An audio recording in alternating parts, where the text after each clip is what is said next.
Hello everyone, welcome to my channel. Friends, before going into the details of the war, don't forget to like the video, subscribe to my channel and turn on the notification bell. Please support by subscribing and turning on the notification bell. We are a strong community. Young Ukrainians volunteer to clean up destroyed homes, and try to make it fun. KOLYCHIVKA, Ukraine. Hannah Yurchenko carries a basketful of apples, freshly picked from the trees next door. It's a drizzly afternoon on one of the first cool days of fall. The 66-year-old walks around the perimeter of what was once her home, reduced to the foundation by multiple rocket hits on March 7, and hands out apples to workers shoveling the debris into metal buckets. "I'm retired, and I can't do this cleanup myself," she says, her eyes filling with tears. "I'm just so grateful for these kids." The kids, she refers to, are a dozen 20 and 30-somethings clearing rubble. It's a grim setting, but the mood is light. Techno music blasts from a Bluetooth speaker and people dance and laugh as they work. They volunteer for Repair Together, a large network of friends who raise money to bring busloads of young people from around Ukraine to destroyed villages, to help people clean up their homes. Organizers say another aim is to restore a sense of community after 7 months of war. Today, they're in Kolychivka, a village near the northern city of Chernihiv, which Russia bombarded early in the war.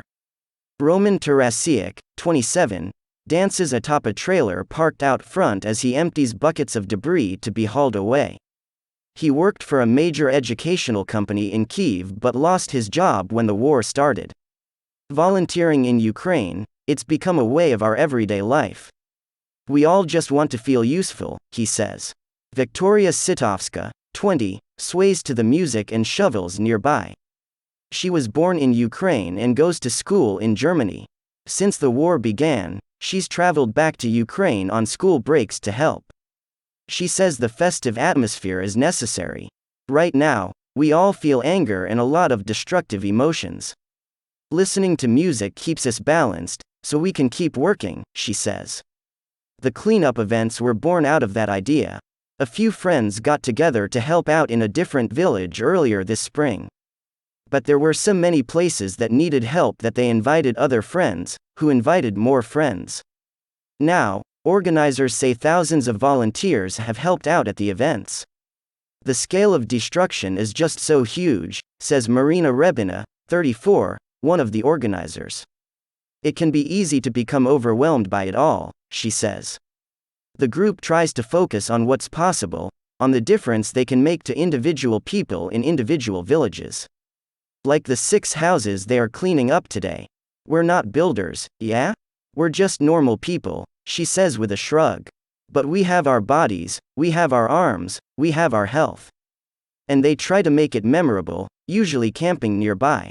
They work through weekends and hold dance parties at night to blow off steam after days of hard, emotional work. Some people say, "Come on, you can't have fun, it's a war." But I say, we're doing something good. Why can't we also have fun? Rebina asks. Down the street, a boombox perched on the foundation of a destroyed home blasts Ukrainian pop music. 2 young people throw bricks to one another, stacking them as they go. Tetiana Vereshchahina shovels alongside the volunteers. This was her family's house. This was all a surprise, she says with a laugh, referring to the volunteer effort. "I didn't know about any of it." Vereshchahina says she asked local authorities if she could borrow a trailer to haul away debris. Instead, she found out that a whole team was coming to help. Her 9-year-old daughter Anastasia jumps around and dances nearby. She's been making tea for the volunteers, to help them keep warm. Volunteer Liza Kochube is helping Vereshchahina shovel, joking as they work.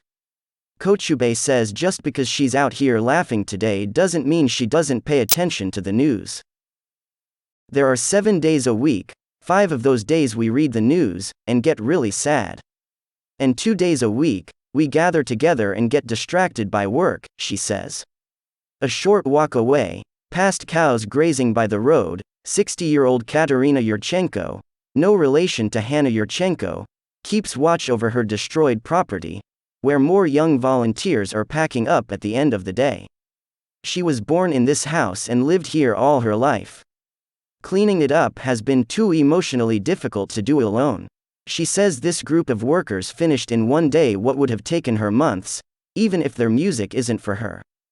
They are young and they like music, so I don't mind, she says. But honestly, I don't have any music in my soul right now. She pauses, thinking, and then continues, you know what, though? The music is much better than the bombs. As she talks, a sunset fills the horizon, bright pink, orange, purple. It bounces off the gold-domed church next door and is reflected in the nearby stream. A few volunteers pause their packing to take selfies, then continue stacking equipment. She thanks them. They wave and head down the dirt road, the Bluetooth speaker still blasting. They turn a corner, and the music fades. The village is quiet again. Yurchenko walks over and stands in what was once her kitchen. Now, she says, she just needs help to rebuild. Hanna Polymarenko contributed to this report from Kolychivka. The Netherlands will provide €500 million for military equipment for Ukraine. The Netherlands is preparing the sixth aid package within the European Peace Fund for Ukraine. This includes €500 million to be allocated to support destroyed military equipment. The Ministry of Defense of the Netherlands announced this. The Netherlands is participating in the EU training mission. An additional €500 million will also be provided to support the war-torn country's military equipment. This is the sixth package. The money would come from the European Peace Fund, stated the Ministry of Defense of the Netherlands. The announced training would cover the participation of the Netherlands in the training mission of the European Union, which was approved by the Ministers of Foreign Affairs of the EU on October 17. 15,000 Ukrainian soldiers should be trained during these exercises. Kajsa Ollongren, Minister of Defense of the Netherlands, noted that the country is considering the possibility of including the Dutch-German mine clearance training in the EU training mission. In this way, we are facilitating the accession of other EU member states. We are also discovering other possibilities to offer trainers and training courses, claimed Kajsa Ollongren, Minister of Defense of the Netherlands.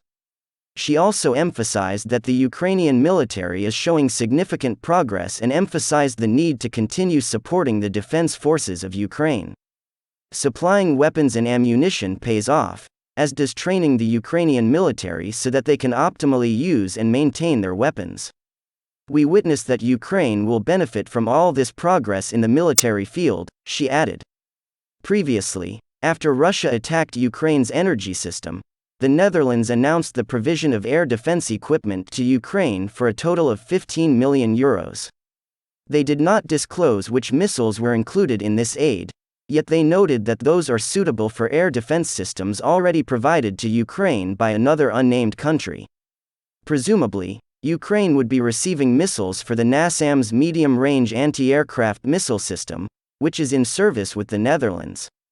Russia is demonstratively setting up a line of defense. In the Belgorod region, the Russian Federation started building fortifications in the Belgorod region. Vyacheslav Gladkov, head of the Russian region, and the media affiliated with PMC Wagner reported this. The photos and videos show that the Russians are unloading concrete anti-tank embankments. They are being laid out in two lines at a distance of 2 to 3 meters away from each other without being buried in the ground. According to him, this will be a continuation of the Wagner Line, which the invaders are building in the Luhansk and Donetsk regions. Thanks for watching. Don't forget to like the video and subscribe to my channel. See you in the next video.